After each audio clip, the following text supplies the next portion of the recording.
Good evening বন্ধুরা, চলে এলাম আজকের নতুন একটা ব্লগ ভিডিও নিয়ে।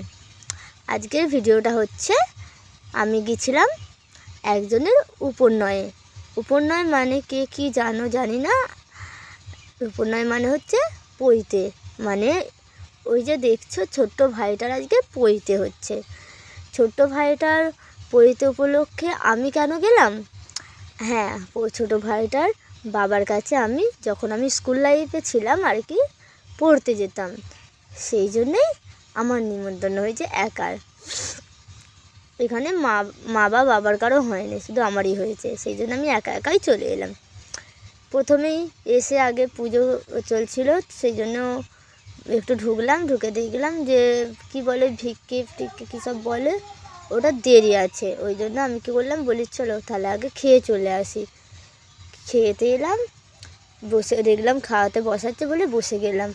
প্রথমেই দিয়ে দিল যেমন সব দেয়, দেওয়ার পরে দিল বেগুনির পরেই ভাত, তারপরেই ছিল শুক্তো, যেটা আমি খাই না তাই নিইনি। তারপরে কিছুক্ষণ বসে থাকার অপেক্ষার পরে আমি পেলাম কি ডাল।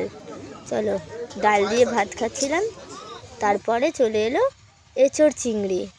প্রথমেই এঁচোড় চিংড়িতে আমি শুধু আলু নিয়েছি, একটা চিংড়ি মাছ পড়েনি। যাই হোক, দ্বিতীয়বার যখন আবার বললাম আমি এঁচোড় তো খাই না এরকম, আবার বললাম আমাকে আর 2 পিস আলু দিন তো, তখন 4টে চিংড়ি মাছ পড়েছিল।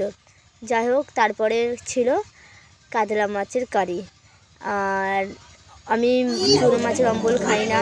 তারপরে পায়েস, মিষ্টি, আর একটা মিষ্টির নাম জানি না। যাই হোক, হাতে জোয়ান ছিল। খাওয়া দাওয়া করে ভাইটা তখন পুজোতে ছিল বলে ওকে দিতে পারিনি গিফটটা, তাই আসার পথে গিফটটা দিয়ে চলে এলাম। আস্তে আস্তে পাখিটা আমার মাথায় পটি করে দিল।